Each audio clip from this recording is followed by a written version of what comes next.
సంతోషముగా ఆయన తన జీవితాన్ని గడపాలి అంటే ప్రతి మానవుడు తన జీవితంలో 4 రకములైన ఆరోగ్యాన్ని కలిగి ఉండాలి. ఎన్ని రకాలైన ఆరోగ్యాలు? 4 రకములైన ఆరోగ్యాలు ఈ లోకములో ప్రతి మానవుడు కలిగి ఉండాలి. ఉపోద్ఘాతంగా ఈ మాటలు వినండి. మొదటి ఆరోగ్యం ఏంటంటే అది శారీరకమైన ఆరోగ్యం. రెండవ ఆరోగ్యము మానసికమైన ఆరోగ్యం. మూడవ ఆరోగ్యము ఆర్థికపరమైనటువంటి ఆరోగ్యం. 4వ ఆరోగ్యము ఆధ్యాత్మికమైనటువంటి ఆరోగ్యం. ఒక వ్యక్తి జీవితంలో ఈ 4 రకాలైన ఆరోగ్యాలు ఒక వ్యక్తి అనుభవించగలిగితే ఆ వ్యక్తి నిజమైన ఆనందకరమైన జీవితాన్ని గడుపుతాడు. మరి నేటి దినాల్లో ఒక మనిషి జీవితంలో ఈ 4 రకములైన ఆనందాలు, ఈ 4 రకమైన ఆరోగ్యాలు ఒక వ్యక్తి అనుభవించగలుగుతున్నాడా అని అడిగితే కొంతమంది ఆరోగ్యపరమైనటువంటి గాయాలు ఎదుర్కొంటూ ఉన్నారు. ఒంటి మీద రకరకాల గాయాలు. మరికొంతమంది ఆర్థికపరమైన గాయాలు ఎదుర్కొంటున్నారు. అప్పుడు దాకా మేము బాగున్నాం అనుకుంటారు. ఏదో ఒక చిన్న ఖర్చుతో కూడిన పరిస్థితి ఏర్పడుతుంది. ఆ ఖర్చు వారి జీవితాలను తల్లకిందులు చేస్తుంది. అప్పులు, ఆర్థికపరమైన గాయాలు. కొంతమంది వ్యక్తుల నోటి మాటల చేత గాయపరచబడి ఆ గాయాలు వారి మనసులకు తగిలి ఎన్ని సంవత్సరాలైనా ఆ సన్నివేశము, ఆ సందర్భము, ఆ మాటలు గుర్తు చేసుకుంటే ఆ మానసికమైన గాయాలు పచ్చిగానే వారి మనసులో మెదులుతూ ఉంటాయి. 4వది ఆధ్యాత్మికమైన గాయాలు. ఈ గాయం ఎలా ఉంటుందయ్యా అంటే ఒక మనిషిని దేవునికి దూరపరిచేటువంటి ఆధ్యాత్మికమైన గాయాలు. ఈ 4 గాయాలు ఒక వ్యక్తి తన జీవితంలో కలిగి ఉండడం చేత ఈ 4టిలో ఏదో ఒక గాయం మనిషి తన జీవితంలో అనుభవించుట చేత ఒక మనిషి తన జీవితంలో పరిపూర్ణమైన ఆనందాన్ని, పరిపూర్ణమైన సంతోషాన్ని కలిగి ఉండలేకపోతూ ఉన్నాడు. మనం ఆరాధిస్తున్న దేవుడు ఎలాంటి వాడు అని అడిగితే బైబిల్ అంటుంది, మరుగైనదేదియు ఆయన లేకుండా, ఆయనకు మరుగైనది ఏదీ లేదు, సమస్తము ఆయనకు తెలిసే జరుగుతుంది. ఒక మనిషి జీవితంలో జరిగే ప్రతి గాయము కూడా దేవునికి తెలిసే జరుగుతుంది. ఒక మనిషి జీవితంలో జరిగే ప్రతి స్వస్థత కూడా దేవునికి తెలిసే జరుగుతుంది. అందుకే ద్వితీయోపదేశకాండము 32వ అధ్యాయం 39వ వచనాన్ని మనం చదవగలిగితే ఒక చక్కని విషయాన్ని మనం గమనించగలుగుతాం. ఇదిగో నేనే దేవుడను, నేను తప్ప వేరొక దేవుడు. తనను గూర్చి తాను తన ప్రజలతో మాట్లాడుతూ, ఓ ఇశ్రాయేలు ప్రజలారా, ఇదిగో మరొకసారి నా మాటలు మీకు చెప్తున్నాను వినండి అని దేవుడు తన ప్రజల ఇశ్రాయేలు ప్రజలతో 2వ మారు మాట్లాడడానికి ఇష్టపడ్డాడు. అందుకే ఆ పుస్తకమునకు, ఆ గ్రంథమునకు ద్వితీయోపదేశకాండము అని రాయబడింది. దేవునికి స్తోత్రం. ఆ గ్రంథం పేరేంటి? ద్వితీయోపదేశకాండము. ద్వితీయ అంటే 2వది, ఉపదేశము అంటే బోధించడం. దేవుడు 2వసారి ఉపదేశం చెప్తున్నాడు. అంటే ఆల్రెడీ అంతకు ముందు గ్రంథంలో ఈ విషయాలు చెప్పినప్పటికీ ఆయన ద్వితీయోపదేశకాండము అంటే అర్థము 2వసారి తన ప్రజలతో మరలా మాట్లాడడానికి ఇష్టపడ్డాడు. ఒక విషయాన్ని మరొకసారి చెప్పడానికి ఇష్టపడుతున్నారు అంటే దాని అర్థం ఏంటంటే అది ఎంత ప్రాధాన్యత గలదై ఉంటే, అది ఎంత ప్రాముఖ్యత గలదై ఉంటే దేవుడు ఒకే విషయాన్ని 2వసారి చెప్పడానికి ఇష్టపడతాడు. అంటే దేవుడు 2వసారి తన ప్రజలకి ఈ మాట చెప్పడానికి ఇష్టపడుతూ ద్వితీయోపదేశకాండాన్ని మోషే భక్తుడి చేత రాయిస్తూ ఏమని చెప్పాడంటే, ఇదిగో నేనే దేవుడను అన్నాడు. స్థితిని గురించి తను మాట్లాడుతూ ఉన్నాడు. తనను గూర్చి ఆయన ప్రకటిస్తూ, తన యొక్క వ్యక్తిత్వాన్ని గురించి ఆయన తన ప్రజలకు తెలియపరుస్తూ, నేనే దేవుడను, నేను తప్ప వేరొక దేవుడు. దేవా నీ వల్ల ఏం జరుగుతుంది అని అడిగితే ఆయన శక్తిని గూర్చి, ఆయన ప్రభావాన్ని గూర్చి, ఆయన మహిమగల కార్యాల గురించి ఆయన చెబుతూ ఆయన ఏమంటున్నాడంటే, మృతి నొందించు వాడను బ్రతికించువాడను. అయ్యా నేను కేవలం దేవుణ్ణి అని చెప్పుకుంటే సరిపోతాయా? ఒక దేవునికి ఉండాల్సినటువంటి శక్తి, ప్రభావం ఎలాంటిదై ఉండాలంటే, ఇదిగో నిన్ను మరణము వైపు నడిపించగలిగిన వాడని, ఆ మరణము నుంచి విడిపించగలిగిన వాడను నేనే. మృతి నొందించువాడను బ్రతికించువాడను నేనే. రాజుకు ఒక కబురు అందించమన్నాడు దేవుడు. రాజా, నీకొచ్చిన అనారోగ్యం మామూలు రకమైన అనారోగ్యం కాదయ్యా, అది మరణకరమైన రోగము.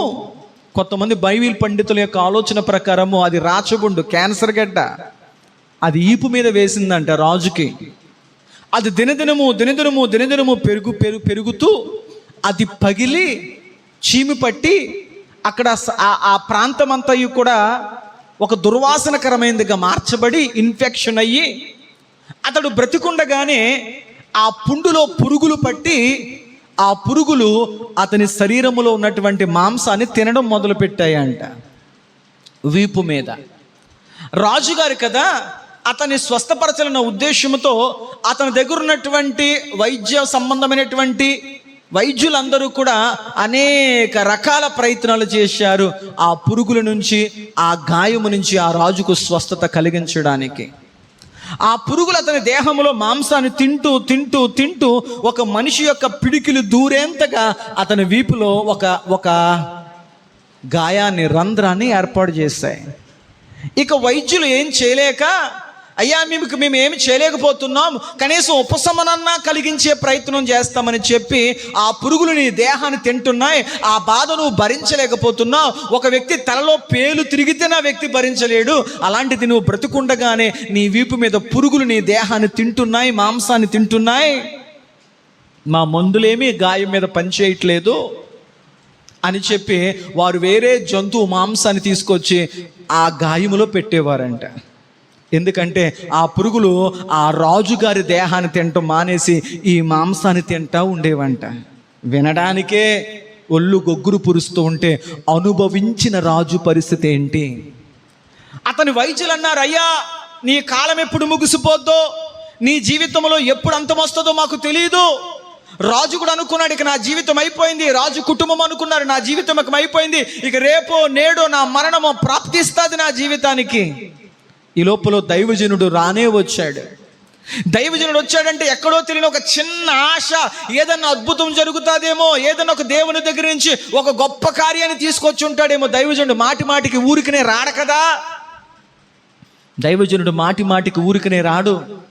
దేవుడు పంపితేనే వస్తాడు, దేవుడు వెళ్ళమంటేనే వస్తాడు, దేవుడు ప్రకటించమంటేనే చెప్తాడు, ఏదైనా దైవ కార్యము ఉంటేనే వస్తాడు. ఎప్పుడూ రాని దైవజనుడు వచ్చాడంటే ఏదో ఒక అద్భుతాన్ని దాచిపెట్టి నా కొరకు తెచ్చి ఉంటాడేమో, నాకేదో ఒక అద్భుతం జరగబోతుంది అనుకున్నాడు. కానీ అతని ఆశ నిరాశగా మారింది. వచ్చిన దైవజనుడు అన్నాడు, అయ్యా నువ్వు మరణించబోతున్నావు గనుక నీ తర్వాత ఎవరిని రాజుని చేయాలో నీ ఇంటిని చక్క పెట్టుకోమని దేవుడు చెప్పాడు. నువ్వు ఇక నీ జీవితం యొక్క మరణం వైపు వెళ్ళబోతూ ఉంది. దేవుడు ఏం చెప్పమన్నాడో ఆ మాట ప్రకటించిన దైవజనుడు ఆ రాజుగారి ఇంటి నుంచి వెళ్ళిపోతూ ఉంటే వెంటనే ఆ మహారాజు తాను విన్న వార్తను బట్టి వేదన పడి, కంగారు పడి, ఏడ్చి, గుండెలు బాదుకొని దేవుడు అన్యాయం చేశాడు అది ఇది అని చెప్పి ఏమీ అనకుండా అతడు మౌని అయి తన ముఖాన్ని గోడవైపు తిప్పుకున్నాడంట.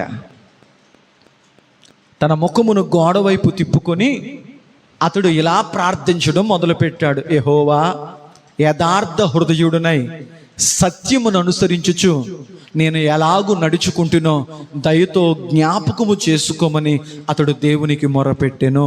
అయ్యా నేను బాగున్న రోజుల్లో, నేను ఆరోగ్యంగా ఉన్న రోజుల్లో, నా ఒంటిలో ఓపిక, శక్తి, సారము ఉన్న రోజుల్లో ఎలా బ్రతికానో, ఎంత యథార్థంగా భక్తి చేశానో, ఎంత జాగ్రత్తగా నీ మందిరానికి క్రమము తప్పకుండా వచ్చానో, ఒక రాజునైనప్పటికీ కూడా ఎంత యథార్థమైన భక్తిని చేశానో ఒక్కసారి జ్ఞాపకం చేసుకోవా.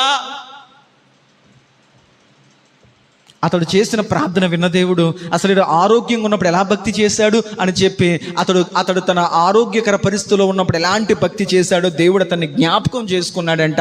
అతని భక్తి దేవునికి నచ్చింది. వెళ్ళిపోతున్న దైవజనుడా ప్రకటించేశావా?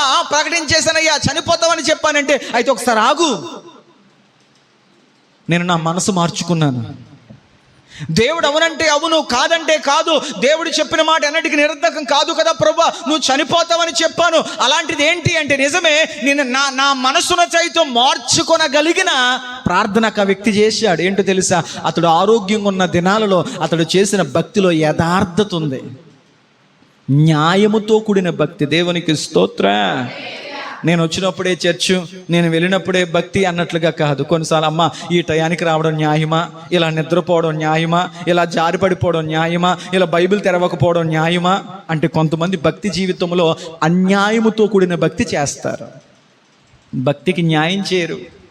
దేవా, నేను యథార్థవంతుడిగా సత్యమును అనుసరిస్తూ ఎంత న్యాయముగా భక్తి చేశానో జ్ఞాపకం చేసుకోవా. నా ఒంట్లో ఓపిక ఉన్నప్పుడు ఆ బలము, ఆ శక్తి, ఆ ఆరోగ్యము నేను ఎంత వర్ధిల్లుతున్నా, ఎంత జాగ్రత్తగా నీ మందిరంలో గడిపాను నేను బాగున్న రోజుల్లో ఒక్కసారి జ్ఞాపకం చేసుకోవనగా దేవుడు ఆ దినములన్నీ జ్ఞప్తికి తెచ్చుకున్నాడంట.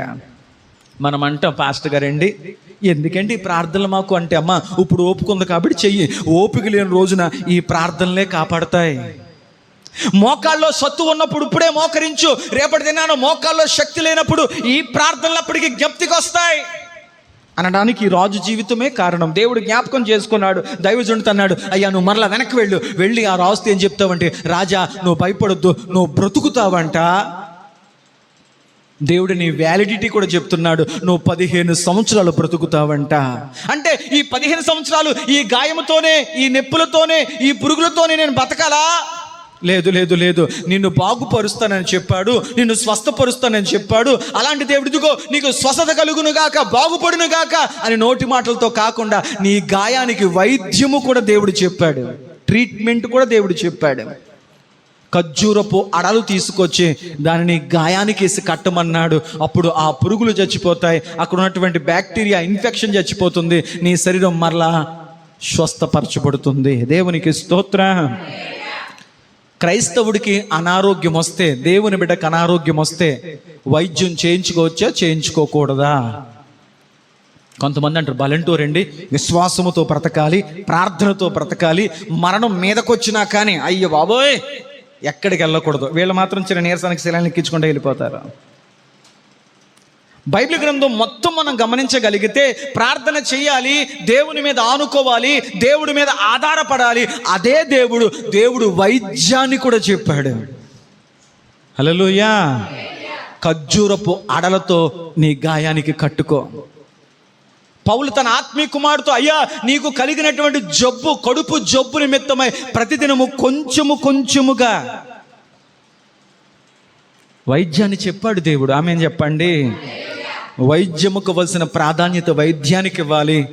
ఎంత వైద్యం జరిగినా ఆ వైద్యానికి నీ శరీరము సహకరించాలంటే దేవుడు తన చేతులతో నీ దేహాన్ని నిర్మించాడు కనుక, ప్రభువా నేను వైద్యం చేయించుకుంటున్నాను, ఆ వైద్యమునకు ఆ మందులకు చక్కగా నా దేహము స్పందించినట్లు నాకు స్వస్థత దయచేవా నువ్వు అడగాలి. దేవునికి స్తోత్రం.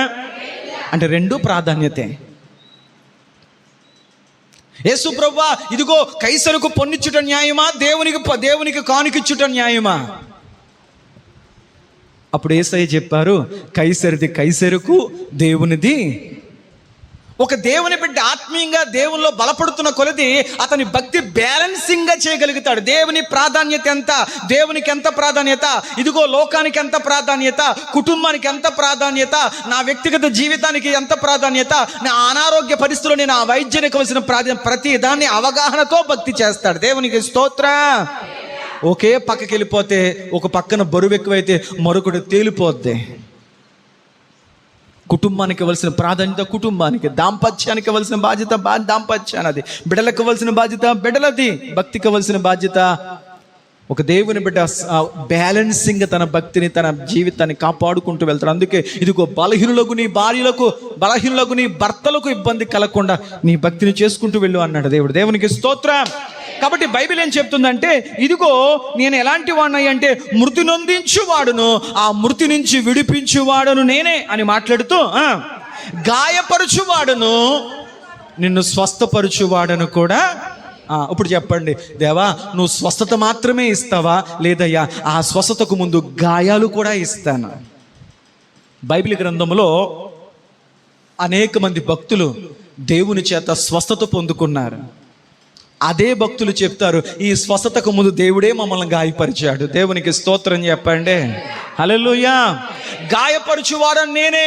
ఆ గాయములు ఎందుకో తెలుసా? ఈ గాయం వెనకాల దేవుడు ఏదో ఒక అద్భుతాన్ని దాచాడు. ఈ గాయం వెనకాల దేవుడు ఏదో గొప్ప ఆశీర్వాదాన్ని దాచాడు. నీ జీవితంలో ఒక గాయాన్ని అనుభవిస్తున్నావంటే ఆ గాయం వెనకాల దేవుడు ఏదో ఒక గొప్ప కార్యం నీ కొరకు సిద్ధపరిచాడు. కొంతమందికి శారీరకమైన గాయాలు, కొంతమందికి మానసికమైన గాయాలు, కొంతమందికి ఆర్థికమైన గాయాలు, కొంతమందికి ఆధ్యాత్మికమైన గాయాలు. వాక్యం వింటున్న ప్రియ స్నేహితుడా, నీ జీవితంలో ఏ గాయమును అనుభవిస్తున్నా గుర్తుపెట్టుకో, ఆ గాయము దేవుని చిత్తములోనిదైతే ఆ గాయాన్ని కూడా దేవుడు స్వస్థపరచువాడు. దేవునికి స్తోత్రం. దేవుడు యోబుకు గాయాలు చేశాడు. కుటుంబ బిడ్డల శోకము అనే గాయాన్ని చేశాడు. అంత మాత్రమే కాకుండా తన సర్వము కోల్పోయే ఆర్థిక పరమైన గాయాలు, బిడ్డలు చచ్చిపోయారు, మానసికమైన గాయము, సంపాదించిన సంపాదన అంతా పోయింది, ఆర్థికమైన గాయము, ఒంట్లో ఆరోగ్యం పోయింది, ప్రాణం బతికుండగానే శరీరమునకు పురుగులు పట్టింది, శారీరకమైన గాయము. అన్ని గాయాలు పొందుకున్నాడు. కానీ దేవునితో ఉన్న సహవాసాన్ని మాత్రము వదులుకోలే. ఒకానొక దినాన దేవుడు గాయపరిచిన దేవుడే యోబు జీవితమును మరలా స్వస్థపరచడం మొదలుపెట్టాడు. ఎంతటి స్వస్థత అంటే అతడు ఏదైతే కోల్పోయాడో అంతకు రెండొంతులుగా దేవుడు ఇవ్వడం మొదలెట్టాడు. దేవునికి స్తోత్రం. హల్లెలూయా. పాస్టర్ గారండి, యోబు గారు భార్య యోబు గారిని ఏమందండి? యథార్థతను విడవ్వా? ఎంతకాలము దేవుడు దేవుడు దేవుడు అని చెప్పి ఇలా బ్రతుకుతో యథార్థతను విడిచిపెట్టి ఇంకా నువ్వు తనువు చాలించవచ్చు కదా. ఈ మాట విన్న యోబు గారు అన్నారు, ఇదిగో మూర్ఖురాలు మాట్లాడుతున్నట్లు నువ్వు మాట్లాడకు అన్నాడు. మూర్ఖురాలా అనలే. ఎందుకంటే యోబు గారికి తన భార్య అంటే ఏంటో తెలుసు. ఈ స్థితి వరకు ఆయన పట్ల ఆమె ప్రవర్తించిన తీరు, ఆమె అర్థం చేసుకున్న విధానము, ఆమె చేస్తున్న పరిచర్య కూడా యోబు గారికి తెలుసు. అన్నీ బాగున్నప్పుడు అన్నీ బాగుంటాయి, బాగోలేనప్పుడే నువ్వేంటో నీ భర్తకు, నువ్వేంటో నీ భార్యకి అర్థమవుతుంది.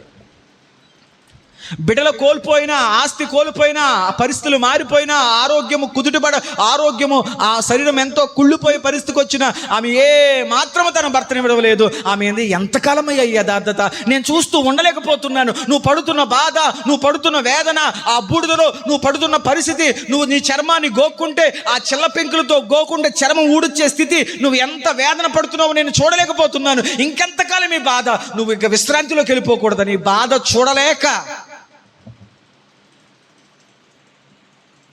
ప్రేమించే భార్య, ఆమె గురించి ఎరిగిన వాడు కాబట్టి మూర్ఖులు మాట్లాడతారా, మనం వాళ్ళ మాట్లాడొద్దు అన్నాడు. యోబు గారిని దేవుడు మరలా గాయాలు కట్టే టైంలో యోబు గారికి దేవుడు మరలా 10 మంది పిల్లల్ని ఇచ్చాడు. దేవునికి స్తోత్రం. హల్లెలూయా. అప్పటికి అంతకుముందు ఉన్న పిల్లలు పెళ్ళిళ్ళకి వచ్చేసారు. ఇప్పుడు మరలా దేవుడు ఆమె గర్భాన్ని తెరిచాడు. ఈయన దేహం పసిపిల్లవాడిగా మారింది. ఈయన మరలా 10 మంది పిల్లల్ని కన్నాడు. ఆమెను చెప్పండి. ఒక విధంగా చెప్పాలంటే ఇప్పుడు కొంత పనిష్మెంట్, మంది 10 సార్లు పురుటి నొప్పులు. పాస్టర్ గారండి, యోబు గారి భార్యను దేవుడు ఎందుకేం చేయలేదంటే ఈవిడ దేవుని ప్రణాళికలో ఉంది. ఎందుకంటే మరలా యోబు గారికి 10 మంది పిల్లలు పుట్టాలంటే ఇంకొక ఆవిడ ఉండదు, ఈవిడ ద్వారానే పుట్టాలి కాబట్టి ఆవిడ నిలబెట్టుకుంటూ ఉన్నాడు దేవుడు. ఆమెను చెప్పండి. ఎన్ని దెబ్బలు తగులుతున్నా, ఎన్ని గాయాలు తగులుతున్నా, ఎన్నిసార్లు కింద మీద పడుతున్నా ఎలా నిలబడిపోతున్నాను అంటున్నారు అంటే ఇది మీ జాతక చక్ర బలమో, నీ రాశి బలమో. నీ రాబో దినాల్లో దేవుని కార్యాలు నీ జీవితంలో జరగాల. కాబట్టి యోబు భార్యను కాపాడుకుంటూ వచ్చినట్లు దేవుడు నిన్ను కాపాడుకుంటున్నాడు. ఆ కార్యాలు నీ పట్ల జరవేరేంత వరకు. దేవునికి స్తోత్రం. బైబిల్ అంటుంది, నేను నీతో చెప్పును మాట నెరవేరు వరకు నిన్ను విడువను.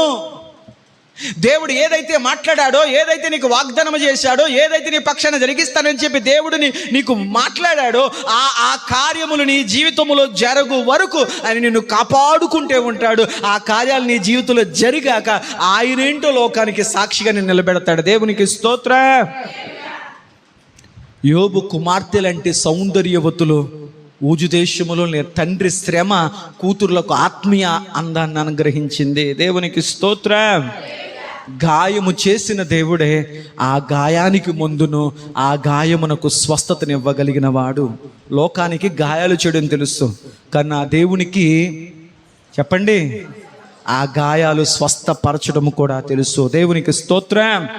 అందుకే దేవునికి ఉన్న పేరులో ఒక గొప్ప పేరేంటయ్యి అంటే ఆరోగ్య ప్రదాత, ఆరోగ్యమునిచ్చు దేవుడు. అందుకే నిర్గమాకాండము 15వ అధ్యాయం 26వ వచనములో, నిర్గమాకాండం 15వ అధ్యాయం 26వ వచనములో ఒక చక్కని మాట రాయబడుతుంది. నీ దేవుడైన యెహోవా వాక్కు శ్రద్ధగా విని ఆయన దృష్టికి న్యాయమైనది చేసిన ఎడల, ఆయన ఆజ్ఞలకు విధేయులై ఆయన కట్టడలకు విని అనుసరించి నడిచిన ఎడల, నేను ఐగుప్తీయులకు కలిగించినటువంటి ఏ రోగము నీకు కలగనివ్వను, నిన్ను స్వస్థపరిచే యెహోవాను నేనే. నీ జీవితంలో ఏ గాయం కగిలినా, శారీరకమైన గాయాలు, మానసికమైన గాయాలు, ఆర్థికమైన గాయాలు, ఆరోగ్యపరమైన గాయాలు, ఏ గాయాలు కలిగినా ప్రభు నీకు ఇస్తున్న ఒక అభయ వాక్యం ఏంటంటే నిన్ను స్వస్థపరుచు యెహోవాను నేనే. నేనే. చూడండి, హోషేయ గ్రంథము 6వ అధ్యాయం 1వ వచనం. హోషేయ గ్రంథం 6వ అధ్యాయం 1వ వచనం మనం ధ్యానించగలిగితే ఒక చక్కని విషయాన్ని ప్రభు అక్కడ తెలియపరుస్తాడు. మనము యెహోవా యొద్దకు, ఓ ప్రజలారా, ఇదిగో దేవునికి దూరస్తులమయ్యాము, దేవునికి దూరస్తులమైన దేవుని చేత గాయపరచబడ్డాము, ఇందుకే మనకి శ్రమలు, కష్టాలు, ఇరుకులు. దయచేసి ఇప్పుడైనా కళ్ళు తెరిచి మరలా మనము దేవుని వైపు మరలవుదాము, రండి, దేవుని వైపు తిరుగుదాము, రండి. ఆయన మనలను చీల్చివేసెను, ఆయన మనలను స్వస్థపరుచును. దేవునికి స్తోత్రం చెప్పండి. ఓ దేవుని ప్రజలారా, మీరు కలవరపడకండి. నీ జీవితంలో గాయాలు జరిగాయంటే, నీ జీవితంలో సమస్యలు వచ్చాయంటే, నీ జీవితంలో ఇదిగో రకరకాల దెబ్బలు నువ్వు తింటున్నావంటే అది దేవునికి తెలియకుండా కలగలేదు. నువ్వు అనుభవిస్తున్న ప్రతి గాయము, ప్రతి దెబ్బ, ఇదిగో ఆయనే మనలను చీల్చివేసెను. నీకు తగులుతున్న ప్రతి గాయం వెనకాల దేవుడే ఉన్నాడు. గాయపరిచిన దేవుడే నేను త్వరగా మరలా స్వస్థపరచగలిగిన వాడు. దేవునికి స్తోత్రం. దేవా, ఎందుకు నాకు గాయాలు చేస్తున్నావు అనిపిస్తుంది. గాయాలు నువ్వెందుకే చేయాలి? ఆ గాయాలు నువ్వే గాయం చేయడం ఎందుకు? నువ్వే స్వస్థపరచడం ఎందుకు? కొన్ని గాయాలు కొన్ని పాఠాలు నేర్పడానికి, కొన్ని గాయాలు కొన్ని జాగ్రత్తలు నేర్పడానికి. నువ్వెంతో ప్రియాతిప్రియముగా ప్రేమించిన నీ బిడ్డను సైతము కొన్ని అనుభవాలు నువ్వు కొడతావు. ఎందుకు కొడతావో తెలుసా? ఈ దెబ్బ వెనకాల, ఈ గాయం వెనకాల వాడికి కొంత జ్ఞానోదయం అవ్వాలి, తన తప్పును తాను గ్రహించాలి, మంచి చెడులను కూర్చుని అవగాహన కావాలి. తనకు దెబ్బ తగులుతుందంటే కొంతమంది అంటారు, ఇదిగో నాకు దెబ్బకే పౌరుషం పెరిగిపోతుందండి, దెబ్బకే మొండుతనం పెరిగిపోతుందండి. దేవుడు కొట్టే నీలో పౌరుషము మొండుతనం చూడడానికి కాదు. దేవా, నాకు ఈ దెబ్బ తగిలిందంటే ఇందుకు గల కారణం ఏంటి? దేవుడు నన్ను కొట్టేంత తప్పు నేనేం చేశాను? ఏది సరిదిద్దుకోవాలి? నా గాయాల వెనకాల నేను చేసిన తప్పుడడుగులు ఏంటి? నా ఆలోచనలో ఎక్కడ పొరపాటు జరిగిందని చెప్పి నీవు ఒక్కసారి పునర్పరిశీలన చేసుకోవడానికి దేవుడు కొన్ని గాయాలకు అనుమతి ఇస్తాడు. గాయపరిచిన దేవుడు ఆ గాయము ఎల్లకాలం నీ మీద ఉండనివ్వడు. ఒకానొక దినమున ఆ గాయానికి ఆయనే వైద్యం చేస్తాడు. దేవునికి స్తోత్రం. ఎలా వైద్యం చేస్తాడు? 1 పేతురు రాసిన పత్రిక 2వ అధ్యాయం 24వ వచనం మనం చూడగలిగితే, 1 పేతురు రాసిన పత్రిక 2వ అధ్యాయం 24వ వచనం మనం గ్రహించగలిగితే ఆయన మన గాయాలు ఎలా స్వస్థపరుస్తాడో చెప్తాడు. మనము పాపముల విషయమై చనిపోయి నీతి విషయమై జీవించున్నట్లు ఆయన తానే మన శరీరమునకు మన పాపములను మ్రాను మీద మోసుకొనెను. ఆయన పొందిన గాయముల చేత మీరు, దేవునికి స్తోత్రం చెప్పండి, ఆయన సిలువ మాను మీద మోసి తాను పొందిన గాయముల చేత, ఆయన పొందిన గాయముల చేత నీకు స్వస్థత కలుగుచున్నది. దేవునికి స్తోత్రం చెప్పండి. అంటే దీని అంతరార్థం ఏంటంటే, నీ జీవితంలో ఏదైనా ఒక గాయం జరుగుతుందా? శారీరక గాయం నీకు తగిలింది అంటే నీకు ఆరోగ్యం విలువ అర్థమయ్యేలా చేయడానికి. నీకు మానసికమైన గాయం తగిలింది, ఇంకొకరితో నువ్వు మాట్లాడుతున్నప్పుడు ఆ గాయం నీకు అర్థమైతే ఎదుటి వారికి గాయం చేయకుండా నువ్వు బ్రతకడానికి. నువ్వు ఆర్థికపరమైన గాయాలు తిన్నావు, అంటే నీకు డబ్బు యొక్క జాగ్రత్త నీకు నేర్పడానికి. నువ్వు ఆధ్యాత్మికమైన గాయాన్ని తిన్నావు, అయితే దేవుని పట్ల శ్రద్ధ కలిగి భక్తి చేయడానికి. కొన్ని గాయాలు కొన్ని ఆధ్యాత్మికమైన పాఠాలు నీకు నేర్పడానికే. దేవునికి స్తోత్రం చెప్పండి. ఆయన పొందిన దెబ్బల ద్వారా ఆయన మనకు స్వస్థతనిస్తూ ఉన్నాడు. దేవునికి స్తోత్రం. అందువలన ఆయనకు వచ్చిన పేరేంటయ్యా అంటే ఆరోగ్యమునిచ్చు దేవుడు. దేవునికి స్తోత్రం.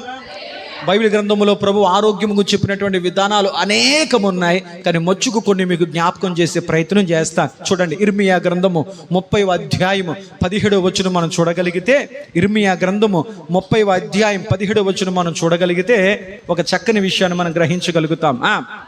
వారు ఎవరును లక్ష్య పెట్టని సియోనులనియు వెలివేయబడినదనియు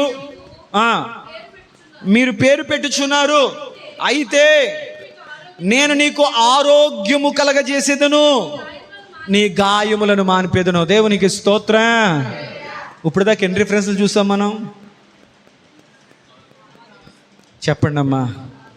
1 పేతురు రాసిన పత్రికలో ఆయన నీకు ఆరోగ్యమునిస్తానని చెప్పారు, నీ గాయాలు స్వస్థపరుస్తానని చెప్పారు. అలాగే హోషేయ గ్రంథం 6:1 ప్రకారము ఆయన నీ గాయాలు స్వస్థపరిచి నీకు ఆరోగ్యం ఇస్తానని చెప్పారు. అదే విధముగా ద్వితీయోపదేశకాండం 32:39 ప్రకారం మనం చూడగలిగితే ఆయన నీకు ఆరోగ్యమునిస్తాను, నీ గాయాలు మానుపుతానని చెప్పారు. దేవునికి స్తోత్రం. హల్లెలూయా.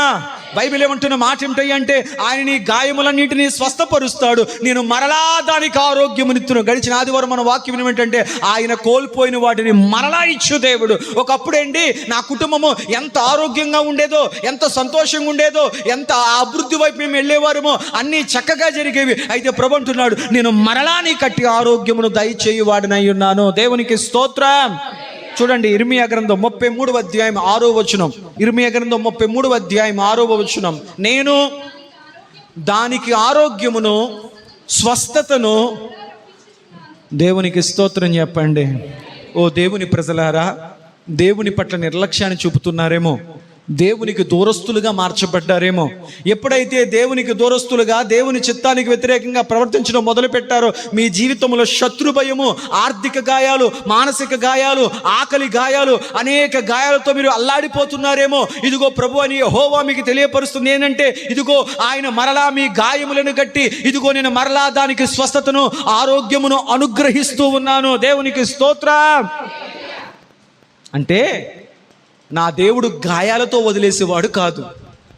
గాయపరచబడ్డావా? అయితే ఆయన సన్నిధికి మరలా నువ్వు తిరిగి రాగలిగిన ఎడల, ఆయన తట్టు మరలా నువ్వు తిరిగి చూడగలిగిన ఎడల, ఆయన మరలా నీ గాయములను చెప్పండి, నీ గాయములను స్వస్థపరిచి నేను మరలా నీకు ఆరోగ్యాన్ని ఇస్తాను. ఏ ఆరోగ్యాలు? ఇంత మనం చెప్పుకున్నాం 4 రకాల ఆరోగ్యాలు.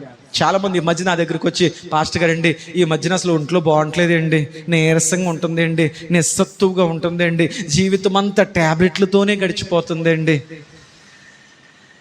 యెహోవా కొరకు తిరుచూచు వారు నూతన బలమును పొందుదురు. అనేకులకు శారీరకమైన ఆరోగ్యాలు లేవు. మరికొంతమంది, పాస్టర్ గారండి ఆర్థికంగా దినదినము దిగజారిపోతున్నామండి. ఒకప్పుడు మేము అనుకున్నాం వెల్ సెటిల్డ్, మా జీవితాలు చాలా బాగున్నాయి, ఆర్థిక పరమైన భద్రత మాకుంది అనుకున్నాం. ఒక్క కరోనా దెబ్బకి ఉన్న డబ్బంతా హాస్పిటల్ ఖర్చు పెట్టి అంతకు రెట్టింపు అప్పులు చేసి, కరోనా ముందు ఉన్నవారు కరోనా తర్వాత లేనివారిగా మారిపోయిన కుటుంబాలు ఎన్నో. ఆర్థిక పరమైన గాయాలు, అప్పులు గాయాలు, అనేక కుటుంబాలు గాయాలు ఉన్నాయి. కొంతమందికి మానసికమైన గాయాలు, మరికొందరికి దేవునితో ఎడబాటు. ఒకప్పుడు ఏంటి, ప్రార్థన చేస్తే ఎంతో తృప్తిగా ఉండేది, ఎంతో ఆనందంగా ఉండేది, దేవునితో ఒక చక్కని ఒడంబడిక, దేవునితో ఒక చక్కని సహవాసము చేసేవారము. దేవా అని ప్రార్థించిన ప్రతిసారి నా మనసుకు ఒక దైవికమైన ఆ అనుభూతి నేను పొందేదాన్ని. ఏం జరిగిందో, ఈ మధ్యన దేవునితో సరైనటువంటి సహవాసము నాకు ఎంత పాడుతున్నా, ఎంత స్తుతిస్తున్నా, ఎంత ఆరాధిస్తున్నా, ఒకనాడు నేను ప్రభుతో కలిగినటువంటి ఆ అనుభూతిని నేను పొందలేకపోతున్నాను. నాకు దేవునికి మధ్య ఎడబాటు అంటే ఆధ్యాత్మికమైన గాయము కలిగింది. బైబిల్ అంటుంది, దేవునికి నీకు మధ్య నీ దోషములో అడ్డుగోడలుగా మారిపోయాయి ఆధ్యాత్మికమైన గాయాలు. దేవునికి స్తోత్రం. ఇంతవరకు విన్న వర్తమానంలో ఒక విషయం అర్థమైంది. ఏంటంటే గాయాలు దేవుడు చేస్తాడు. ఎందుకు ఆ గాయాలు చేస్తాడంటే ఆ గాయాల ద్వారా నీకు ఏదో ఒక పాఠాన్ని నేర్పాలి, వాటి విలువ నీకు తెలియాలని. దేవునికి స్తోత్రం, హల్లెలూయా. కడుపు నిండినవాడు తినే ఆహారానికి వంకెడతాడు. ఉడికింది, ఉడకలేదు, బిరుసుగా ఉంది, సిముడిపోయింది, అదిగో అక్కడ ఎక్కడో ఎంటుకు కనపడింది, ఇక్కడ ఎక్కడో ఏదో రెక్క కనపడింది, నాకొద్దు అని ఇసిరేస్తాడు అన్నాన్ని. ఆకలితో ఉన్నవాడు, ఆకలి బాధ భరించిన వాడు తన ఆకలి తీర్చుకోవడానికి పెంట మీద పడేసిన ఆకులు సైతం ఏరుకొని తింటాడు. ఇద్దరిది ఆకలి ఒకటే. వీడికి కడుపు నిండిన ఆకలి, వాడి కడుపు నింపుకునే ఆకలి. దేవునికి స్తోత్రం చెప్పండి. దేవుడు నీ జీవితంలో కొన్ని గాయాలు చేస్తున్నాడంటే ఇదిగో ఆరోగ్యం జాగ్రత్త. కొంతమందికి ఆరోగ్యపరమైన గాయాలు ఏంటంటే కొంచెం ఒంట్లో ఓపుకుందంటే అసలు ఎవరు ఆపలేరు. ఇంకా నా ఆరోగ్యం, నా ఇష్టం, నా జీవితం, నా ఇష్టం, నాకు నచ్చినట్లు ఉంటాను, నచ్చినట్లు తాగుతాను, నచ్చినట్లు జీవిస్తాను, నచ్చినట్లు చేస్తాను. ఈనాడు అనేక మంది యవనస్తులు తమ ఆరోగ్యము విషయంలో శ్రద్ధ చూపించకపోవడం వల్ల రకరకాల మత్తు పదార్థాలకు, రకరకాల వ్యసనాలకు పాలయ్యి వారు బ్రతికుండగానే అనేకమైన రోగాలు ఒంటికి తెచ్చుకొని చచ్చిపోతున్నారు. ఆ రోగాలు వివరించను కానీ ఒంటికి వచ్చే రకరకాల గాయాలు తెచ్చుకుంటున్నారు. గాయపడ్డాక అర్థమైంది ప్రభా, ఒక్క అవకాశం ఇస్తే ఇప్పుడు నాకు ఆరోగ్యం విలువ అర్థమైంది ప్రభా, ఇక్కడి నుంచి అలా బ్రతకను ప్రభా, ఆరోగ్యాన్ని కాపాడుకుంటా. యూట్యూబ్ ఆన్ చేసి మంతనా గారు మొదలుకొని చెప్పిన ప్రతి ట్రిక్కులు పాటించేద్దాం. ఆరోగ్యం విలువ తెలిసాక. అంతకుముందు హల్లెలూయా గాయపరుస్తున్నాడు దేవుడు అంటే అర్థం ఏంటంటే అది నీ నాశనం కొరకు కాదు. ఆ గాయం వెనకాల దాని విలువ నువ్వు గుర్తించాలి. ఆ గాయపరిచిన దేవుడే ఆ గాయానికి మరలా స్వస్థత, వైద్యమును దేవుడు చేయునుగాక. మరి దేవుడు ఒక వ్యక్తి జీవితంలో జరిగేటువంటి గాయాలకు ఎలాంటి స్వస్థత ఇస్తాడు? 4 రకాల గాయాలు చెప్పాను కదా, మీకు అర్థమవుతుంది కదా. ఆ 4 రకాల గాయాలకు దేవుడు ఎలా వైద్యం చేస్తాడో నేర్చుకునే ప్రయత్నం చేద్దాం. చూడండి, పరిశుద్ధ గ్రంథాలు తెలిసి మొదటిగా శారీరకమైన గాయాల కోసం మాట్లాడుకుందాం. సామెతల గ్రంథము 3వ అధ్యాయము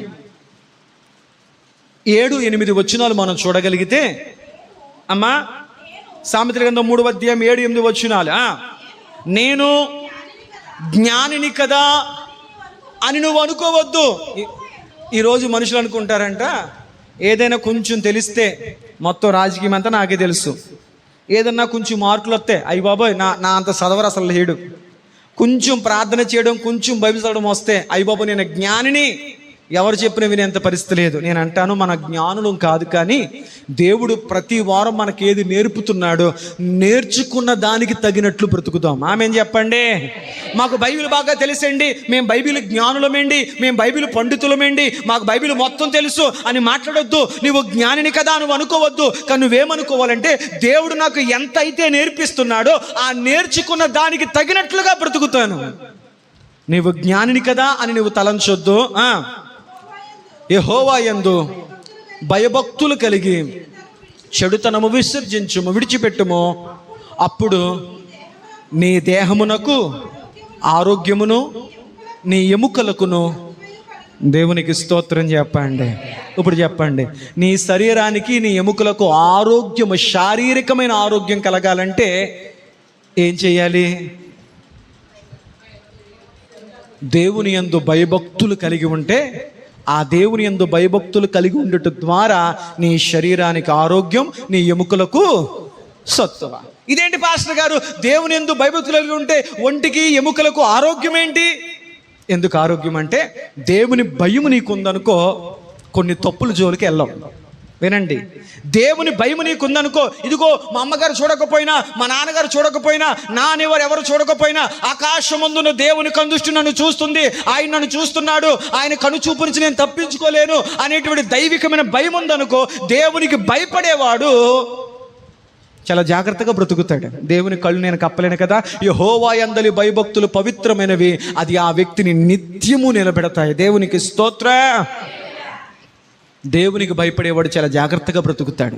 దేవుడు చూస్తున్నాడో, నేను తినుటయు, కూర్చుండుటయు, మాట్లాడుటయు, నవ్వుటయు, పడుకుంటయు, ఏడ్చుటయు ఆయన చూస్తున్నాడు. ఆయనకు మరుగైనది ఏదియు. యెహోవా యందు భయభక్తులు జీవ సాధనము, అది కలిగిన వాడు అపాయము లేకుండా బ్రతుకును. ఎందుకు? దేవుని యందు భయభక్తులు కలిగిన వాడు అపాయము లేకుండా బ్రతుకుతాడు. దేవుని యందు భయభక్తులు కలిగిన వాడు దేవునికి భయపడదు. ఇదిగో ఇలా మాట్లాడకూడదు, ఇలా చూడకూడదు, ఇలాంటి చెడు స్నేహాలు నేను చేయకూడదు, ఇలాంటివి తాగకూడదు, ఇలాంటి అనుభవాలు కూడా నేను వెళ్ళకూడదని చెప్పి దేవునికి భయపడేవాడు దేవుని బట్టి అతడు తనను తాను నిగ్రహించుకోగలుగుతాడు. తత్ఫలితంగా వచ్చే అనేక రోగాలు అతని దేహానికి తగలకుండా ఆరోగ్యవంతుడిగా కాపాడబడతాడు. దేవునికి స్తోత్రం. ఈనాడు అనేక మంది యవనస్తుల జీవితాల్లో ఎందుకు అంతు చిక్కని రకరకాల ఈ రోగాల బారిన పడుతున్నారంటే వారికి దేవుని భయము లేదు. దేవునికి భయపడేవాడు కొన్ని తప్పుల వైపు వెళ్ళడానికి భయపడతాడు. దేవుని యందు భయభక్తులు ఉండడం ద్వారా నీ దేహమునకు ఆరోగ్యము. దేవునికి స్తోత్రం. చెప్పండి, దేవుని యందు భయభక్తులు కలిగి ఉంటే దేనికి ఆరోగ్యమో? ఇలా ఉండకూడదేమో, ఇలా తాకూడదేమో, ఇలా తిరగకూడదేమో, ఇలాంటి స్నేహాల జోలికి వెళ్ళకూడదేమో, ఇలాంటి పద్ధతులు మనం బతకూడదేమో, దేవుడు నన్ను చూస్తున్నాడు అని దైవికమైన భయము నీకుంటే నువ్వెక్కడ ఉన్నా, ఒంటరిగా ఉన్నా, దేశాలు దాటి వెళ్ళిపోయినా నువ్వు ఆరోగ్యంగా ఉంటావు. కారణం ఏంటంటే నువ్వు దేవునికి భయపడే వ్యక్తివి. దేవుని పట్ల నీకున్న భయము నీకు ఆరోగ్యాన్ని ఇస్తుంది. రెండవది, నీ ఎముకలకు సత్తువని ఇస్తుంది. ఈ మధ్యన చాలామంది అంటారు, ఎక్కువసేపు కూర్చోలేకపోతున్నామండి, నడు నొప్పు, ఎక్కువసేపు నడవలేకపోతున్నామండి, మోకాలు నొప్పు, గంటల గంటల ఫోన్ పట్టుకుని తలకాయ బరువు ఎంత ఉంటుందో ఎప్పుడు కాటలో పెట్టి కొలవలేదు, కానీ ఒక 5-6 కేజీలు ఉంటుందంట మన తలకాయ. ఎన్ని కేజీలు? ఈ 5-6 కేజీల తలకాయని ఇలా నిటారంగా ఉంచాల్సిన తలకాయని ఇలా కిందకు వచ్చేసి ఈ మెడ కింద 5-6 తలకాళ్ళు పెట్టేసి ఇలా ఫోన్ పెట్టుకుని చూసుకుంటే ఇక్కడ నరాలు, ఎముకలు మొత్తం కూడా అనారోగ్యాలు నీకు నువ్వుగా తెచ్చుకోవడమే తప్ప నీ అనారోగ్యం దేవుడు కారణం కాదు. రాత్రి సీరియల్ చూసి పడుకుంటాడు, నిద్ర పట్టదు, మొత్తం మంచమంతా దొరుకుతూ ఉంటారు కొంతమంది నిద్ర పట్టక. అనవసరంగా సీరియల్ చూశాను, అదేమో ముగింపుకోకుండా అత్తగారు కోడలు ఏమవుతుందో, అది బతుకుతుందో, అది ఆ పాలు తాగుతుందో, అది చచ్చిపోద్దో లేదో, తర్వాత ఎపిసోడ్ ఏమవుతుందో, నిద్ర పట్టదో, గలిబిలి, కలవరము. కొంతమందికి ఆ ఫోన్ చూసుకుంటూ పడుకుంటే ఆ బ్లూ లైట్ ఎఫెక్ట్ వల్ల నిద్ర అనేది పోతుంది. నువ్వు నిద్రపో టైంలో నిద్రపోకుండా ఏమేమో చక్క పెడతావు, నిద్రపోతా ఉన్నప్పుడు అది రాదు. రాత్రి నిద్రట్టపోతే తెల్లారిపోతుంది నీకు తలపోటు, నరాల నొప్పు, సిరాకులు, పరాకులు, ఏమీ చేయలేవు. కళ్ళు కింద నలుపు రంగు, కళ్ళు కింద క్యారీ బ్యాగ్లు, దానికోసం మళ్ళీ మందులు, దానికోసం మళ్ళీ ఖర్చులు కదా. దేవుని యందు భయభక్తులు కలిగిట నీకు ఆరోగ్యము. నీ ఎముకలకు ఎందుకో తెలుసా సత్తువ అంటే? నీ శరీరం అంతా నిలబడి నిర్మాణం ఎలాగో తెలుసా? యెహెజ్కేలు గ్రంథంలో, నరపుత్రుడా ఎముకలతో నిండిన లోయలోకి వెళ్ళమని చెప్పి ఒక మనిషి శరీర నిర్మాణం ఎలాగుందో దేవుడు చెప్పి, మొదట ఎముకలు, ఆ ఎముకల మీద మాంసము, ఆ మాంసం మీద కండరాలు, ఆ కండరాల మీద చర్మం. ఇది మనిషి యొక్క అవయవ నిర్మాణం. అంటే ఒక మనిషి శరీరాన్ని నిలబెట్టేది ఏది? ఎముక. ఎముక. నీ ఎముకలకు సత్తువ రావాలి అన్నా నువ్వు దేవుని యందు భయభక్తులతో బ్రతకాలి. దేవునికి స్తోత్రం. ఇప్పుడు చెప్పండి, ఆరోగ్యం ఇచ్చేవారు ఎవరు? దేవుడు. శారీరకమైన ఆరోగ్యం కోసం మాట్లాడుకుంటున్నాం. దేవుడు నీకు శారీరకమైన చక్కని ఆరోగ్యాన్ని, నీ ఎముకలకు, నీ దేహమునకు దేవుడు ఆరోగ్యం ఇవ్వాలంటే నువ్వు చేయాల్సిన ఒకే పని ఆయన యందు భయభక్తులు కలిగి బ్రతకడం. దేవునికి స్తోత్రం చెప్పండి. హల్లెలూయా, హల్లెలూయా, హల్లెలూయా. ఎప్పుడైతే దేవుని యందు భయభక్తులు కలిగి నువ్వు బ్రతుకుతావో ఆయన నీకు చక్కని ఆరోగ్యాన్ని ఇస్తాడు. అప్పుడు నువ్వు ఆరోగ్యంగా ఉంటావు, నీ ఎముకలు దృఢమైనవిగా ఉంటాయి, వ్యర్థమైన వాటి కొరకు నీ శక్తిని, నీ బలాన్ని నువ్వు కోల్పోవు. అందువల్ల నీ వయసులో ఎప్పుడు ఏం జరగాలో దేవుడు అవన్నీ దీవెనకరంగా జరిగించుకుంటూ వెళ్తాడు. దేవునికి స్తోత్రం. హల్లెలూయా.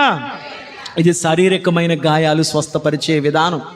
రెండవది మనం గమనించగలిగితే మలాకి గ్రంథము 4వ అధ్యాయం 2వ వచనములో, మలాకి గ్రంథము 4వ అధ్యాయం 2వ వచనములో ప్రభు మరొక స్వస్థత గురించి మాట్లాడుతున్నారు.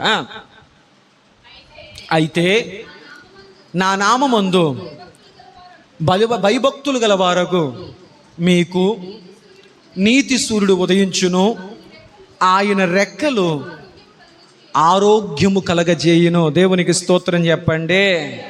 ఆయన సన్నిధికి నువ్వు వస్తే, భయభక్తులతో దైవ సన్నిధికి నువ్వు వస్తే, ఆయన రెక్కల నీడకు నువ్వు వస్తే, ఆయన సిలువ నీడకు నువ్వు వస్తే, బైబిల్ అంటుంది ఆయన రెక్కల నీడన నీకు ఆరోగ్యం ఉంది. దేవునికి స్తోత్రం. హల్లెలూయా, హల్లెలూయా. ఆయన రెక్కల నీడలో నీకు ఆరోగ్యము ఉంది. ఒకటి.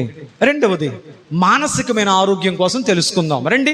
కీర్తన గ్రంథం 107వ అధ్యాయం, కీర్తన గ్రంథం 107వ అధ్యాయం 20 వచనాన్ని మనం చూడగలిగితే, ఆయన తన వాక్కును పంపి వారిని బాగు చేసాను. దేవునికి స్తోత్రం చెప్పండి.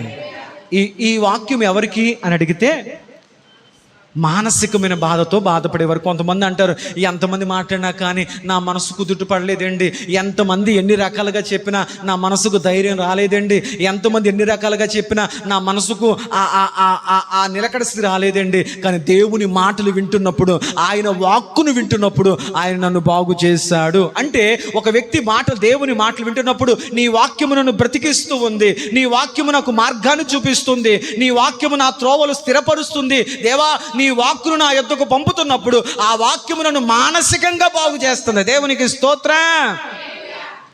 మనిషి మాటలు నిన్ను మానసికంగా కృంగదీస్తే సూటిపోటి మాటలు పలుకువారు కలరు అని ప్రభు అన్నాడు కదా. కాబట్టి కొంతమంది మాటలు కొంతమంది మానసికంగా కృంగదీస్తే, మరి దేవుని మాటలు, దేవుని వాక్యము వారిని బాగు చేయుచున్నవి. దేవునికి స్తోత్రం చెప్పండి. హల్లెలూయా. మీకు అర్థమైందా? నువ్వు శారీరకంగా ఆరోగ్యంగా ఉండాలనుకో, దేవుని యందు భయభక్తులు కలిగి ఆయన సన్నిధిలో గడపాలి. నువ్వు మానసికంగా ఆరోగ్యంగా ఉన్నావు అనుకో, దేవుని వాక్యాన్ని చదవాలి. ఆయన తన వాక్కును పంపి, అంటే వాక్యం వినడం, ఆయన తన వాక్కును పంపి నువ్వు వాక్యాన్ని చదవడం. వాక్యం చదువుతున్నప్పుడు నీ మనసు తేలికవుతుంది, వాక్యము చదువుతున్నప్పుడు నీ ఒత్తిడి తగ్గుతుంది, వాక్యము చదువుతున్నప్పుడు నీ కలవరం తీరిపోతుంది, వాక్యము చదువుతున్నప్పుడు నీకు ప్రశాంతత, భద్రత కలుగుతుంది, వాక్యము చదువుతున్నప్పుడు నీ మనస్సు ప్రశాంతతను పొందుతుంది. కాబట్టి ఆయన తన వాక్కును నాకు పంపి నన్ను బాగు చేసాను. దేవునికి స్తోత్రం చెప్పండి. హల్లెలూయా, హల్లెలూయా. చూడండి, సామెతల గ్రంథం 16వ అధ్యాయం 24వ వచనం. సామెతల గ్రంథం 16వ అధ్యాయం 24వ వచనం. ఇంపైన మాటలు తేనె పట్టు వంటివి, అవి ప్రాణమునకు, అమ్మా, ఇంపైన మాటలు తేనె పట్టు వంటివి, అవి ప్రాణమునకు మధురమైనవి, ఎముకలకు ఆరోగ్యకరమైనవి. దేవునికి స్తోత్రం చెప్పండి. హల్లెలూయా. కొంతమంది మాటలు వింటే ప్రాణం నీరు కారిపోతుంది, ఇంకంతే, ఇక అయిపోయినట్లే, ఇక ముగిసిపోయినట్లే, ఇంకేమీ లేనట్టే, ఇంకా ఆశ వదిలేసుకోవడమే, ఇంక మొత్తం ముగిసిపోయినట్లే. అలా మాట్లాడుతుంటే ఎంత ఆనందంగా ఉండేవాడైనా అలా నీరు కారిపోతాడు. కానీ ఇంపైన మాటలు తేనె పట్టు వంటివి. దేవా, ఎందుకు నువ్వు తేనె పట్టుతో పోల్చావు? ఈరోజు మనం తేనెని చెప్పి బెల్లం పానకం తాగేస్తున్నాం, ఇదే తేనె అనుకుంటున్నాం. కానీ అక్కడ రకరకాల ట్రిక్కులు, కాగితం పెట్టండి కాలదో, నీటిలో వేయండి తిన్నగా వెళ్తుంది, బోల్ని ట్రిక్స్ చెప్తాడు. కానీ తేనెకున్న గొప్పతనం ఏంటి తెలుసా? బైబిల్ అంటుంది, నీ వాక్యము జుంటె తేనె దారల కంటే మధురమైంది. జుంటె తేనె దార ఒక అద్భుతమైన సబ్జెక్ట్. తేనెకున్న గొప్పతనం ఏంటంటే, తేను జీవితకాలం అంతా తన రుచిని కోల్పోదు, జీవితకాలం అంతా అది పాడైపోదు. తేనెకున్న గొప్పతనం ఏంటి? నిజమైన తేనె జీవితాంతం పాడవకుండా ఉంటుంది. తన రుచిని పాడుగొట్టుకోదు, తన గుణాన్ని అది పోగొట్టుకోదు, తన స్వభావాన్ని అది పోగొట్టుకోదు. అది జీవితాంతం తన రుచిని, తన యొక్క గుణాన్ని, తన యొక్క మాధుర్యాన్ని కాపాడుకుంటూ తేనె జీవితాంతం పాడవకుండా ఉంటుంది. ఒక దేవుని బిడ్డగా బ్రతుకుతున్న నీవు గంటకోలా మాట్లాడకూడదు, నిమిషానికోలాగా, గంటకోలాగా, నచ్చితే ఒకలాగా, నచ్చకపోతే ఒకలాగా నిలకడలేని మాటలు మాట్లాడుకోకూడదు. ఒక దేవుని బిడ్డ మాటలు ఎలా ఉండాలంటే తేనె వలె మధురముగా ఉండాలి. ఆ మాటలు ఎప్పుడూ ప్రభులో నిలకడగానే ఉండాలి. దేవునికి స్తోత్రం. హల్లెలూయా. అవి నీ మనసుకు ఆరోగ్యం మాత్రమే కాకుండా నీ ఎముకలకు కూడా ఆరోగ్యకరమైనవి. దేవునికి స్తోత్రం చెప్పండి. హల్లెలూయా. చూడండి, యెషయా గ్రంథం 33వ అధ్యాయం, యెషయా గ్రంథం 33వ అధ్యాయం 24వ వచనం చూడగలిగితే, నాకు దేహములో బాగోలేదని అందులో నివసించువాడెవడును అన్నాడు. దేవునికి స్తోత్రం చెప్పండి. ఈ మధ్యన ఎవరైనా పలకరిస్తుంటే ఏమంటున్నారు? ఏం బాగమ్మా, అసలు ఒంట్లో ఏం బాగుంటలేదు. రోగం తెలీదు, కానీ ఏంటో నీరసంగా ఉంటుంది, ఏంటో ఇబ్బందిగా ఉంటుంది, నా దేహం బాగలేదు. బైబిల్ అంటుంది, ఆయన సన్నిధిలో బ్రతుకువాడు, ఆయన రెక్కల చాటున బ్రతుకువాడు, ఆయన భయభక్తులతో బ్రతుకువాడు, ఆయన వాక్యపు వెలుగులో బ్రతుకువాడు ఏమండంట, నాకు దేహంలో బాలేదని దేవుని సన్నిధిలో నివసించువాడేవాడు. మాట చెప్పడు. ఎందుకో తెలుసా? నా జీవితంలో గాయాలు జరిగినా దేవుడు తగిన కాలమందు ఆ గాయానికి తగ్గ స్వస్థత నాకు చేస్తాడు, నన్ను విడిపిస్తాడు, నన్ను లేవనెత్తుతాడు, నా పక్షమున కార్యాన్ని చేస్తాడు. నాకు జీవితం కూర్చున్న బెంగ నాకు లేదు. ఎందుకు తెలుసా? నన్ను గాయపరిచిన దేవుడే నన్ను పైకి లేవనెత్తుతాడు. దేవునికి స్తోత్ర. హల్లెలూయా. అందులో తన దేహంలో బాగోలేదని చెప్పువాడు ఎవడును. ఈనాడు మనిషి జీవితం ఎలా మారిపోయిందంటే, ఉదయం లేచిన తర్వాత మొదలెడతాడు గ్యాస్ ట్యాబ్లెట్. దేంతో ప్రారంభమవుతుంది దినం? చెప్పరేటమ్మా. మొదట గ్యాస్ ట్యాబ్లెట్లు వేసుకోవాలి, ఆఖరికి పడుకునేటప్పుడు నిద్ర ట్యాబ్లెట్ వేసుకోవాలి. దేంతో ప్రారంభమైంది మనిషి జీవితం? గ్యాస్ ట్యాబ్లెట్ మొదలెట్టి ఆ మధ్యలో షుగరు, బీపీ, అల్సరు, నొప్పులు, ఇంకా రకరకాల ట్యాబ్లెట్లు అన్నీ వేసుకొని చివరికి వచ్చేసరికి నిద్ర పట్టడానికి ఒక ట్యాబ్లెట్ వేసుకొని, ఆ ట్యాబ్లెట్ పవర్ సరిపోక ఒకటో రెండో వేసుకొని కష్టపడి నిద్రపోతున్న గల కారణం ఏంటంటే, మనిషి అనేక గాయాలు తన జీవితానికి చేసుకుంటున్నాడు. కానీ బైబిల్ అంటుంది, ప్రతి గాయమును స్వస్థపరచువాడు ఆయనే. ఆమేన్ చెప్పండి. హల్లెలూయా. నీకు నిద్ర పట్టకపోతే వెంటనే లెగిసి లైట్ వేసుకొని బైబిల్ గ్రంథం తెరిచి సామెతల గ్రంథం చదివి నువ్వు మోకరించి చిన్న ప్రార్థన చేసి పడుకో. నువ్వు ఆమేననే లోపల నిద్ర వచ్చేద్ది. దేవునికి స్తోత్రం. ఎప్పుడు రోజంతా అవలెంత రాదో బైబిల్ తెరిచి మొదలెడతాం అంటాడు. ప్రార్థన స్తుతి స్తుతి స్తుతి స్తుతి అని లోపల 2-3 ఆవలింతలు వచ్చేస్తాయి. ఎందుకు తెలుసా? సాతానుడు నీ శరీరాన్ని భక్తికి సహకరించబడు. అందుకే దేవుడు బైబిల్ అంటుంది, ఆత్మ సిద్ధమే, శరీరము సహకరించడం లేదు. దేవునికి స్తోత్రం. ఇదిగో నిద్ర రాలేదా? బైబిల్ తెరుస్తాను. ఇదిగో నిద్ర రాలేదా? మోకాలేస్తానని చెప్పు. వద్దు బాబు వస్తానని చెప్పు, వస్తుంది నిద్ర. దేవునికి స్తోత్రం. నువ్వు రాత్రంతా గించుకొని బతపడాల్సిన పని లేదు. మోకాళ్ళు వేసావా, నిద్ర పరిగెట్టుకుంటూ వస్తుంది. బైబిల్ని తెరిసావా, నీ లోపల వస్తున్న ఆలోచనల ప్రవాహం చల్లారుతుంది. పడుకునేటప్పుడు ఒక చిన్న ఆలోచన మొదలెడతాం. ఆ ఆలోచన ఇంకొక దానికి టైం 1 గంట 2, 3 ఇంకా ఆలోచనలు మొదలెట్టమే మన పని. ఆపడం మన వల్ల అవ్వదు కదా. ఒక చిన్న ఆలోచన, రేపు ఏం చేద్దాం అని మొదలెడతావు నువ్వు. ఆ మొదలెట్ట ఆలోచన ఇంకొక ఆలోచన, ఇంక అదుపు చేద్దామన్న ఆలోచన అదుపు కాక, రాత్రి నిద్ర పట్టక నీ ఆలోచన అలజడిలో రాత్రంతా జాగారంగా మారిపోతాయి. కానీ బైబిల్ అంటుంది, నువ్వు ప్రార్థన చేసుకుని దేవుని వాక్యమును చదివి నువ్వు పడుకోగలిగితే, చూడండి నా మాట మీకు చెప్పి ముందుకెళ్ళే ప్రయత్నం చేస్తా. సామెతల గ్రంథం 16:24. సామెతల గ్రంథం 16:24 వచనం. ఇంపైన మాటలు పేనుపట్టు వంటివి, అవి ప్రాణమును. దేవునికి స్తోత్రం. అదే సామెతలు 12:18 కూడా చదవండి ఒకసారి. అదే సామెతల గ్రంథం 12:18 వచనం చదవండి. కత్తిపోటు వంటి మాటలు కలుపువారు కలరు, జ్ఞానుల నాలుక ఆరోగ్యదాయకము. దేవునికి స్తోత్రం. నువ్వు ఆరోగ్యంగా ఉండాలా? జ్ఞాన సంబంధమైన మాటలు. సామెతల గ్రంథం అంతా జ్ఞాన సంబంధమైన మాటలే కదా. సామెతల గ్రంథం ఎన్ని అధ్యాయాలు ఉంటాయి? 31 అధ్యాయం ఉంటుంది. మనకు నెలలో రోజులు ఎన్ని? అటు ఇటుగా 30-31 ఉంటుంది. నువ్వు జాగ్రత్తగా ప్రతి రాత్రి పడుకునేటప్పుడు ఒక అధ్యాయం చదువుకుని నువ్వు ప్రార్థన చేసుకుని పడుకుంటే మంచి నిద్ర, సుఖ జీవితముతో గడుచు సంవత్సరాలు నువ్వు అనుభవిస్తావు. దేవునికి స్తోత్రం. అందుకే దావీదు భక్తుడు ఒక చక్కని మాట అంటాడు చూడండి, 2వ అధ్యాయం కీర్తన గ్రంథం. ఒకసారి చూడండి, ఆ మాటని జ్ఞాపకం చేసి ముందుకెళ్ళి ముగిస్తాను. కీర్తన గ్రంథం చూడండి, 4వ అధ్యాయం 8వ వచనం చూడండి. యెహోవా, నెమ్మదితో పండుకొని నిద్రపోవుదును, నేను ఒంటరిగా ఉండినను నీవే నన్ను సురక్షితముగా నివసింపజేయుదువు. దేవునికి స్తోత్రం చెప్పండి. ఒక మనిషి శారీరకంగా ఆరోగ్యంగా ఉండాలంటే దేవుని యందు భయభక్తులతో ఉండాలి. మానసికంగా ఆరోగ్యంగా ఉండాలంటే అతడు దేవుని యొక్క వాక్యము ధ్యానించాలి. ఆధ్యాత్మికంగా ఆరోగ్యంగా ఉండాలంటే అతడు దేవునితో సహవాసము చేయువాడై ఉండాలి. కనుక దేవుని సహవాసాన్ని ఎప్పుడు మీరు విడిచిపెట్టే వారిగా ఉండకూడదు. ఎప్పుడైతే శారీరకంగా మానసికంగా నువ్వు ఆధ్యాత్మికంగా ఆరోగ్యంగా ఉన్నావో అప్పుడు నీకు ఏమాత్రం ఆర్థిక ఇబ్బందులు చెప్పరేంటమ్మా.